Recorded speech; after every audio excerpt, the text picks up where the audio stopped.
Buenos días, Padre Ramón. Buenos días, Jordi. Buenos días a todos. De nuevo en nuestro podcast, intentando entrar en la verdad, y me parece que con el libro del Apocalipsis entramos en un tema muy delicado, que una verdad.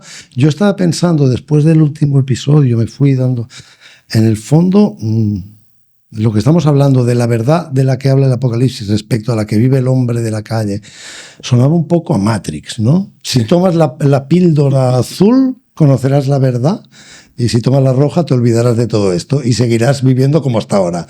Bueno, la cuestión es dónde está realmente la verdad, si es la que nos describe el Apocalipsis o la que vive la gente, o es que la gente está viviendo una realidad, digamos así, ficticia, que no es la verdadera. ¿Dónde está realmente la verdad? El problema está qué es lo que somos nosotros verdaderamente. Si nosotros somos simplemente una evolución del mundo y de la creación, bueno, la creación o de lo que sea, y por tanto estamos aquí viviendo en esta tierra y se acabó, o nosotros somos fruto de un designio de Dios, y por tanto tenemos una misión concreta que realizar en esta tierra, porque nuestra vida está en función de toda la eternidad. Entonces, ¿cuál es la verdad de nuestra existencia? Pero que además, que más allá de nuestra realidad palpable, sensible, hay una realidad cósmica, la metafísica, mucho mayor, de la cual no somos conscientes, y de pronto viene un libro ahí al final de la Biblia a contarnos cuál es esta realidad cósmica, qué es lo que está pasando, que mientras tú te preocupas por si el Uber a esta hora es demasiado caro y me espero media hora para no coger tapón, ese es tu gran problema momentáneo. Sí. Resulta que hay una batalla en el cielo y hay unas realidades que se están... Un combate dramático. Sí, o sea, Matrix, es totalmente Matrix. Suena conspiranoico. Bueno, bien, entonces Adelante. La realidad es esta, lo que estamos viendo.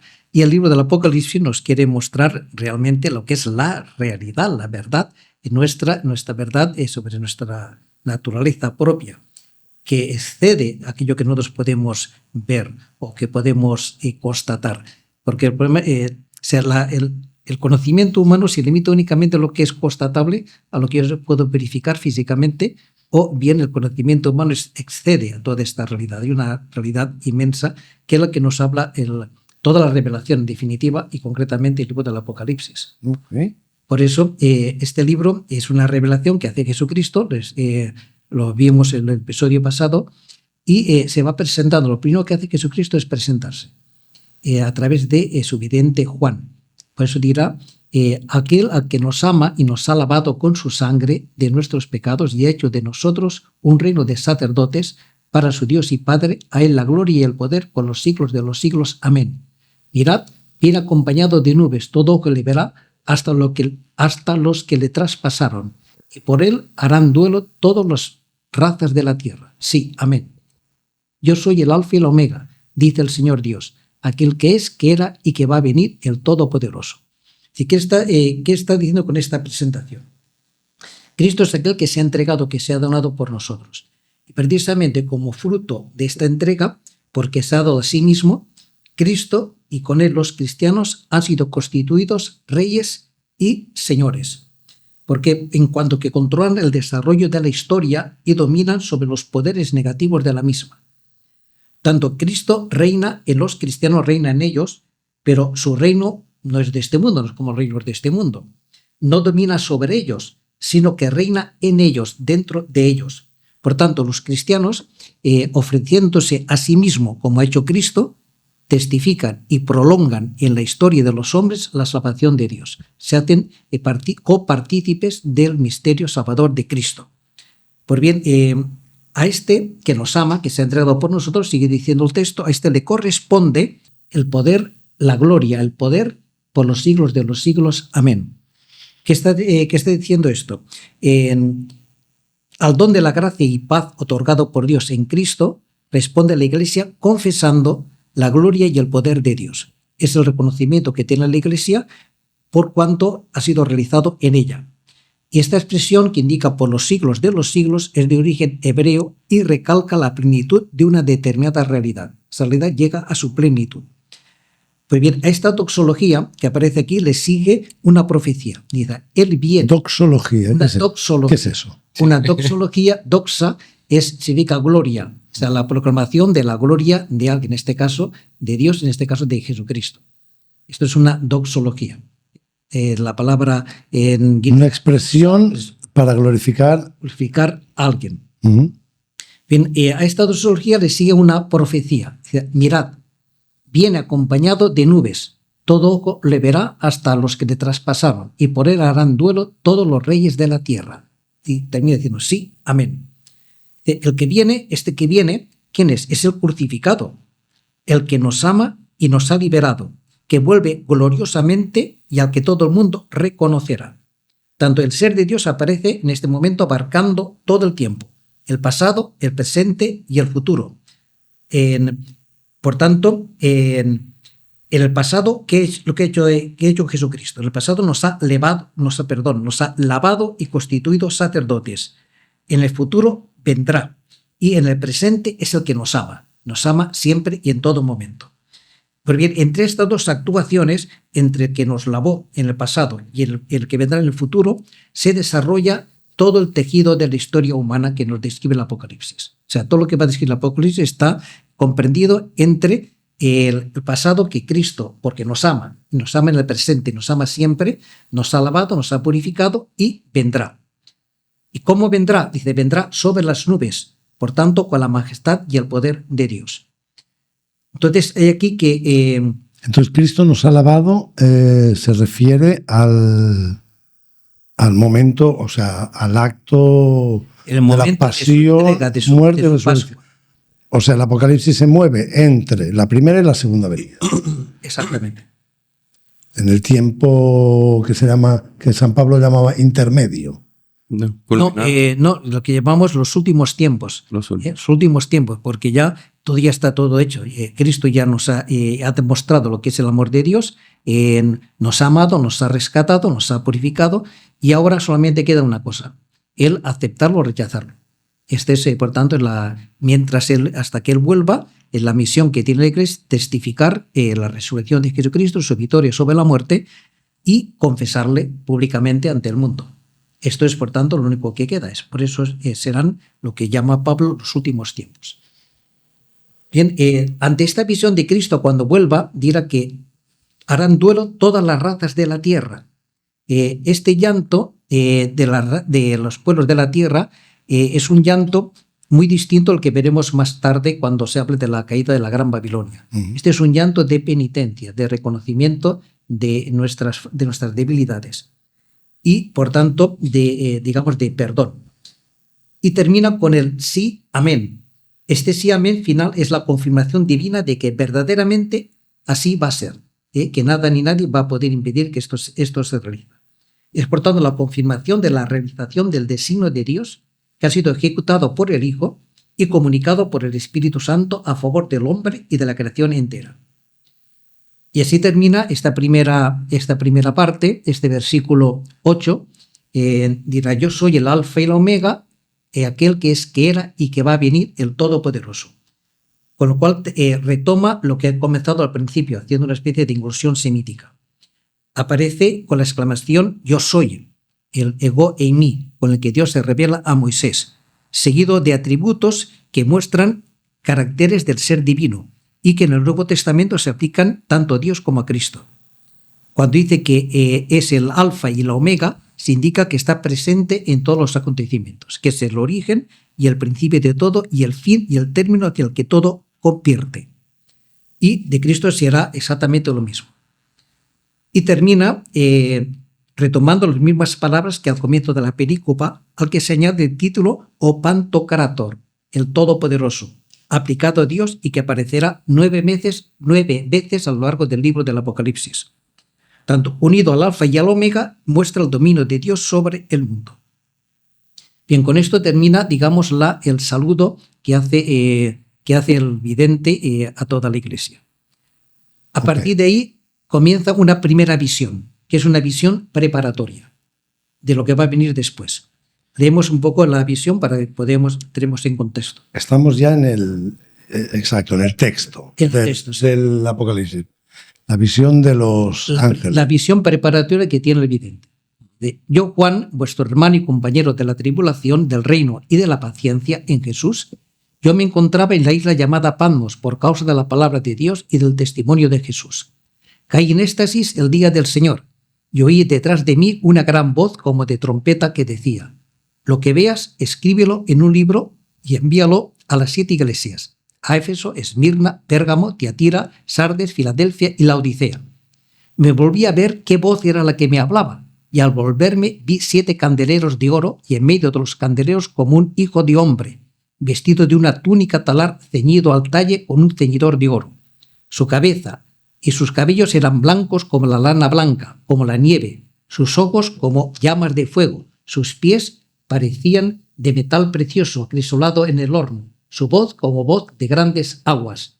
Tenía en su mano derecha 7 estrellas y de su boca salía una espada aguda de 2 filos, y su rostro como el sol cuando brilla con toda su fuerza. Vamos a ver entonces qué significa toda esta visión.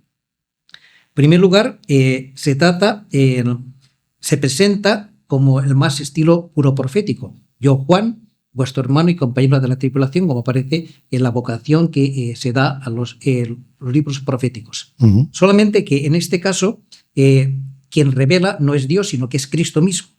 Y no se trata de una vocación propiamente dicha, porque el vidente, por el hecho mismo de ser cristiano, ya ha sido llamado, ya ha sido convocado y tiene una misión que realizar.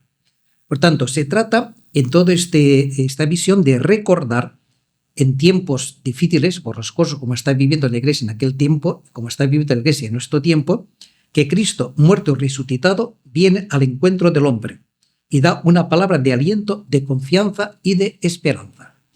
Una cosa, cuando dice yo, Juan, estando en la isla de Patmos, sí, que eso es un hecho histórico, este hecho indica, entiendo yo, que aunque sea una comunidad joánica la que esté escribiendo este libro, hace referencia a unas visiones que ha tenido Juan estando en Patmos, que ellos las han recibido, pero realmente el vidente es Juan. Vidente es Juan, sí. Esto es una realidad. Bueno, esta primera visión lo podemos dividir en 3 partes. La primera es una especie de presentación en que el autor da por tercera vez su nombre. Uh-huh. La dará una 4ª vez al final del libro, con lo cual dice que es una realidad humana. Y lo hace con cierto énfasis, porque ha ido diciendo, en primer lugar, ha ido increciendo esta presentación. Comienza diciendo, es desde el siervo Juan, simplemente pasando por el simple Juan, y ahora yo, Juan. Por tanto, esta afirmación, yo, como decir, yo, el rey, yo, Juan. Por tanto, es un nombre y se expresa con palabras humanas, pero transmite un mensaje que no es suyo, sino que viene de Dios, por lo cual no necesita escudarse tras personajes célebres, sino que es el mismo, se presenta directamente porque es, digamos, intérprete de la revelación que viene directamente desde Cristo. Uh-huh. Y se presenta con un hermano entre hermanos, con los que comparte el mismo destino de Jesús. Este estado de confesor es justamente lo que le confiere autoridad a su palabra y le da derecho a dirigirse a las iglesias, porque él está, digamos así, está sufriendo este destierro por causa del testimonio de Jesús, con lo cual está mostrando la dimensión martirial del cristiano. Es recalcado, lo veremos en el libro, en diferentes lugares, como si la naturaleza del cristiano incluyera consecuentemente el martirio. Evidentemente es así, porque el cristiano es un testigo de la resurrección de Cristo, de la muerte y de la resurrección de Cristo. Tanto la condición del cristiano es una condición martirial, y aquí lo hace presente Juan en su presentación. Sí. ¿Y qué es lo que es importante también la secuencia con lo que se va presentando? Habla de tribulación, reino y paciencia. Yo, Juan, vuestro hermano y compañero de la tribulación, del reino y de la paciencia en Jesús. Pues bien, la primera es la más importante, porque es necesario participar de los padecimientos de Cristo para ser cristiano y para pertenecer a su reino. nadie puede pertenecer al reino de Cristo si no se configura con Cristo, si no entra en el reino como ha entrado Cristo a través de la cruz. Por tanto, lo que configura un cristiano es su participación en la cruz y en la glorificación de Cristo. Lo que se cumplió en la cabeza se tiene que cumplir en el cuerpo entero. Exactamente. Sin embargo, habla después de la paciencia, termina con la paciencia. Es la perseverancia en las pruebas, la fidelidad a Cristo sin plegarse a los dictados de los poderes de este mundo, lo que le transforma en ciudadano del reino. Tanto en lo que nos introduce en el reino de Cristo es la tribulación, pero en lo que nos configura es la paciencia y, por tanto, la fidelidad en esta tribulación. Dice que el vidente se encuentra en la isla de Patmos a causa de la palabra de Dios y del testimonio de Jesús. Este destierro en Patmos tiene un sentido simbólico, que está escogido porque desde esta isla se podría contemplar, mirando hacia el oriente, la corona de las 7 iglesias a las que se dirige el autor y a las que está estrechamente ligado.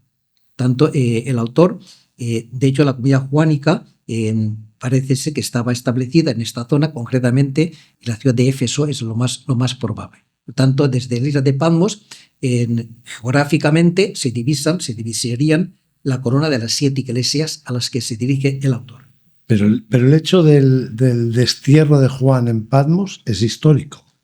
Bien, puede ser histórico o puede ser simplemente simbólico. En esto no. O sea, fuera del libro del Apocalipsis, históricamente hay algún dato que indique que Juan estuvo desterrado en Patmos. Fuera del libro del Apocalipsis no tenemos ningún testimonio, que no sea la tradición. Ok. Padre, y todo el simbolismo que había en la visión que usted leyó de los 7 candelabros, de la 9... Todavía no hemos llegado a la visión de los 7 candelabros. Ya.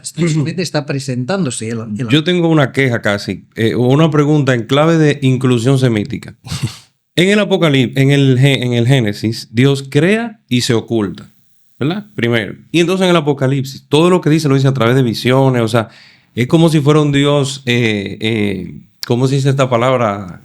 Intrigante. ¿Por qué no habla claro? Lo que el Apocalipsis expresa es la trascendencia de Dios, y veremos que a Dios no le nombra directamente, sino siempre a través de perífrasis, o a través de figuras, a través de imágenes. Porque Dios es trascendente y se sirve de intermediarios para comunicarse, sea a través de ángeles, a través de visiones, a través de enviados suyos. O sea, Dios no aparece directamente.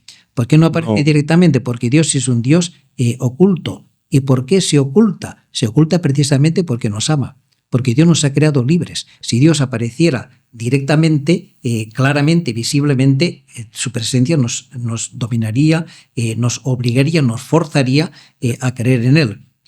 Por eso Dios lo hace siempre a través del pueblo de Israel, que se ha escogido, cuando Dios toma nuestra carne, toma una carne y toma una apariencia humana, no una apariencia humana, se hace realmente hombre.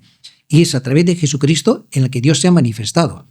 La encarnación. Eso evidentemente. Por tanto, eso aparece también muy claramente en el libro del Apocalipsis. O sea, Dios no aparece directamente.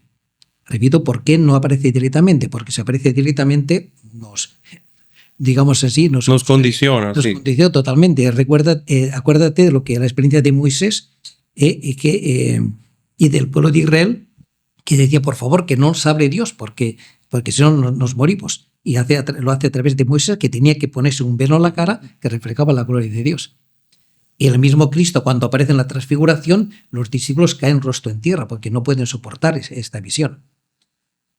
Bien, por tanto, por eso aparece a través de estos intermediarios.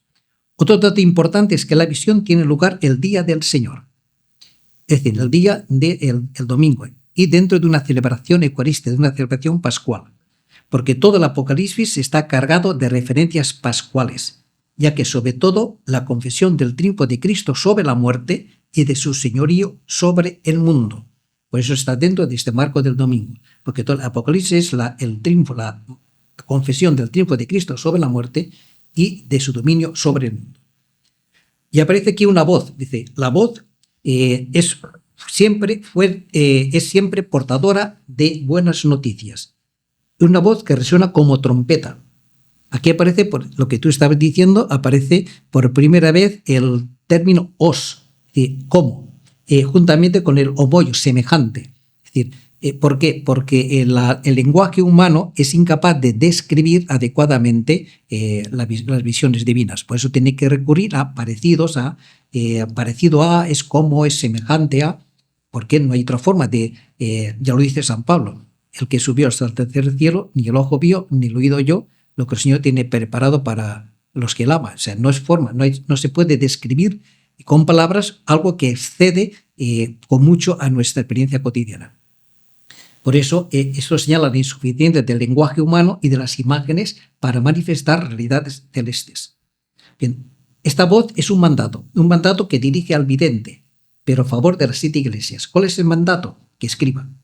Y por tanto, escriba lo que va a ver. El mensaje va, pues, dirigido a la Iglesia universal. Una Iglesia universal no solamente en el espacio, sino también en el tiempo. Por eso aparecen 7 iglesias, que indican la totalidad de la Iglesia, tanto, repito, en el espacio como en el tiempo. Por tanto, también a la Iglesia de nuestro tiempo. La plenitud. De plenitud. Aparece en segundo lugar la visión propiamente dicha, que es el punto central. Dice que Juan es sobrecogido por esa voz, dice que se vuelve para ver la voz, cosa que parece un contrasentido, porque la voz no se ve, la voz se oye. Sin embargo, él se vuelve. ¿Por qué se vuelve? Porque no hay que olvidar que la palabra se ha encarnado, ha tomado carne en Jesucristo. Por tanto, por eso se vuelve para ver la voz. ¿Y qué es lo que ve? Ve 7 candeleros de oro y en medio de los candeleros como un hijo de hombre. Estos candeleros de oro son imagen de la omnisciencia divina. El candelero es la luz que ilumina, que da luz y por tanto nos permite ver. Aunque son 7, forman con todo una unidad. Y esta les viene por la reacción de cada uno con el que está en medio de ellos. Hay un personaje como de hombre que está en medio de estos 7 candeleros. Por tanto, este hijo de hombre, de quien se supone que es de donde parte la voz, de modo que la palabra se pronuncia, se escucha en el seno de la comunidad cristiana. ¿Por qué está este personaje en medio de los 7 candeleros? Porque la palabra de Dios se proclama y se escucha dentro de la comunidad cristiana, y es a través de ella, a través de la palabra proclamada en la comunidad cristiana, donde se puede conocer a este Hijo del Hombre. Porque ¿dónde se conoce a Cristo? A través de la palabra y de la fracción del pan. Recordemos el episodio de los 2 discípulos de Maús, cómo lo van reconociendo a través de la palabra y luego al partir el pan. El partir del pan, en el sacramento. Por bien, a este Hijo de Hombre, que se va a describir ahora a continuación, se le atribuye 9 caracteres. Dice, está vestido con una túnica talar, que es una prenda sacerdotal. Luego, ceñido a la altura del pecho, con un cinturón, lo que le confiere dignidad y poder. La cabeza, la blancura de la cabeza y de sus cabellos no expresan ancianidad, sino eternidad, como la de Dios, que es eternamente joven. Luego, los ojos, los pies y la voz manifiestan su fuerza y su poder, recalcando el carácter estable y grandioso del personaje. Y su mirada penetra la realidad alcanzando todo conocimiento, por lo que puede juzgar con conocimiento de causa y verdad.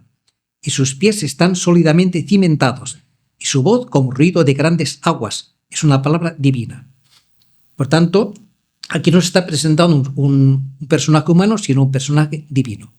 Padre, yo sé que más adelante queremos hablar, y así lo decimos a todos, queremos hablar del Señor de los Anillos. Pero eso me está recordando la progresión de Gandalf el gris a Gandalf el blanco. Bueno, bien, dejamos de momento. Padre, pero una pregunta para poder entender un poco más. ¿Por qué a Jesucristo se le da ese calificativo de Hijo del Hombre, si es el Hijo de Dios? Es que él mismo se presenta a sí mismo como el Hijo del Hombre, porque Jesucristo ha tomado nuestra carne, se ha encarnado, es realmente un Hijo de Hombre. Y él se presenta a sí mismo, es además un título que proviene de la profecía de Daniel, y aquí está asumido en este sentido. Y en el Apocalipsis está, dice, ven, Hijo del Hombre, ven. Exactamente. Yeah. ¿Qué tiene este personaje? Tiene su mano derecha 7 estrellas. El tener las 7 estrellas indica su control y dominio sobre cualquier acontecimiento celeste o terreno, así también como sobre su iglesia. Y el hecho de que lo tenga la mano derecha expresa que su acción para con ella es siempre benéfica. Todo lo mismo, mano derecha que la mano izquierda. Tanto la mano derecha significa que la iglesia está protegida por el mismo Cristo. Y hay una espada afilada que sale de su boca. Esta espada afilada no es otra cosa que la palabra de Dios. ¿Por qué esta afilada tiene doble filo? Porque la palabra divide y separa a los hombres que deben posicionarse ante ella. Ante la palabra de Dios, que es Cristo mismo, el hombre tiene que decidirse. Tomar una postura. O a favor o en contra. Ujú. Bien, esta descripción de este personaje, que aparentemente puede ser caótica, si nos fijamos bien, encierra un mensaje, concretamente, porque aquí hay una figura quiástica. Aparece, por ejemplo, la túnica sacerdotal, que aparece al principio, tiene relación con la última parte, que es el que habla del sol, habla de la felicidad. ¿Qué es una figura quiástica? Una figura quiástica es una serie de afirmaciones que están la primera establecida con la última, la segunda con la penúltima y así sucesivamente, y aparece una en el centro, que es la que se quiere recalcar. Lo que decía de las 5 septetas de los septenarios. septenario. Aquí también aparece esta figura quiástica. ¿Qué es lo que aparece en el centro? En el centro aparece los pies. ¿Qué está indicando con esto? La estabilidad. Por tanto, el mensaje es muy claro. Cristo está firmemente presente en medio de su iglesia, a pesar de todos los problemas, de todos los vaivenes de la persecución. Cristo está presente y lo conforta con su presencia, con su actividad. Es el hecho, por ejemplo, en el caso de los apóstoles que están en medio de la barca, en medio de la tempestad, en medio del mar, y Jesús aparece en medio de ellos y dice: no tengáis miedo. ¿Por qué tenéis miedo? ¿Por qué dudáis? Yo estoy aquí con vosotros. Tanto en el transcurso de la historia, Cristo puede parecer ausente y débil, como ocurre en el caso de que hacemos alusión de los apóstoles en la barca. No está o está dormido. Pero en realidad, Él está siempre presente con su poder que todo lo domina, ya que nada escapa a su control. Tanto el mensaje es muy claro, es un mensaje de consuelo y de seguridad a la iglesia. Y finalmente, después de esta visión, el vidente nos hace una especie de interpretación de la misma. Dirá: cuando lo vi, caí a sus pies como muerto. Él puso su mano derecha sobre mí diciendo: no temas, soy yo, el primero y el último, el que vive. Estuve muerto, pero ahora estoy vivo por los siglos de los siglos, y tengo las llaves de la muerte y del Hades. Escribe pues lo que has visto, lo que ya es y lo que va a suceder más tarde. La explicación del misterio de las 7 estrellas que has visto en mi mano derecha y de los 7 candeleros de oro es esta. Las 7 estrellas son los ángeles de las 7 iglesias y los 7 candeleros son las 7 iglesias. Por tanto, ¿qué es lo que le pasa al vidente? Dice que cae el rostro en tierra. ¿Por qué? Porque el hombre pecador no puede permanecer en pie ante la santidad de Dios. Sin embargo, como la mayoría de los casos en los que Dios se hace cercano al hombre por amor, Él viene a sostener al vidente para que pueda resistir física y psicológicamente la cercanía divina. Le ocurre como Isaías en la visión del templo del serafín con el carbón encendido. Ay de mí que soy un pecado, dice: no temas, yo he sellado, no vas a morir, yo he sellado, sellaré tus labios. Pues es Dios que conforta al vidente, porque ante la presencia divina, obviamente, la actitud de la situación del hombre es caer rostro en tierra, como hacen los apóstoles en el hecho de la transfiguración. Pues bien, sobre todo, lo importante en la palabra no temas, me fobu, no temas. Por tanto, aquí en este caso, gesto y palabras se combinan en los momentos en los que Dios llama a alguien a desempeñar una misión que está por encima de sus fuerzas humanas, pero la que es sostenido por el poder de Dios. De hecho, siempre la misión, en este caso del vidente, con la misión del cristiano, nuestra misión propia, excede nuestras fuerzas humanas. Pero es Dios el que nos llama, es el Dios el que nos elige, y es Dios, por tanto, que nos da la capacidad, nos da la fuerza. Por eso en la palabra no tengáis miedo, que aparece constantemente en los evangelios, aquí está bien recalcada al vidente. No temas, yo estoy contigo. Que dice: Dios no elige a los capacitados, pero capacita a los que elige. Exactamente. Bien, todo este párrafo sigue el esquema de una teofanía en la que Dios se manifiesta a un profeta para encomendarle una misión. Sigue exactamente el mismo esquema. De hecho, las palabras de presentación son semejantes a las que utiliza la Escritura para la manifestación de Dios en estos casos. Es decir, no temas, yo soy, yo estoy contigo. Lo podemos ver en Génesis, en Éxodo, en los jueces, Jeremías, etc. Por tanto, es la presencia de Cristo en la vida del elegido y en toda la historia de la salvación es la garantía que le permite al profeta seguir su vocación y afrontar su misión. Y aquí aparece dos predicados referidos a Cristo. O protos kai o eschatos kai o son. Es decir, los dos primeros predicados se aplican a Cristo en otras dos ocasiones. Vienen a significar justamente con el alfa y el omega y el principio y el fin, la eternidad y el dominio de Cristo sobre todas las cosas. Tanto es decir, yo soy el que vive, el primero y el último.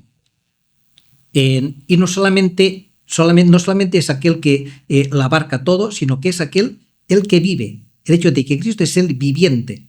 ¿Qué significa eso? Que posee la plenitud y la eternidad de la vida.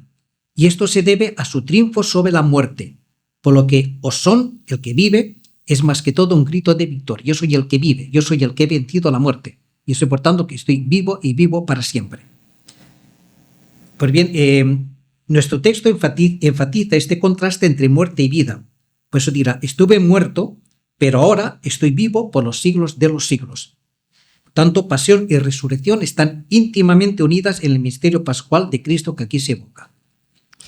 Bien, esto es el capítulo 1 solo. No, es el capítulo 1. 1 del Apocalipsis. Estamos ahí. Es la presentación, el saludo y la visión preparatoria. Pasamos el saludo. Se nos ha acabado el tiempo de este episodio de hoy. Porque ahora viene lo que es la presentación de las cartas. Ahora viene ya el mambo, que será en el próximo episodio. Ahí veremos. Si todavía quieren seguirnos, aquí estaremos. No olviden, hace ya días que no lo digo, no olviden suscribirse, darle a la campanita para que les avise de las publicaciones que hemos pasado del día que lo estábamos publicando un poquito más atrás, ¿verdad, Manuel? Está subiendo. Sí. Pero les esperamos nosotros. Nosotros estaremos fieles a la cita aquí, ¿verdad, Padre? Aquí seguiremos. Que tengan una buena semana y nos vemos en el capítulo 2 del Apocalipsis.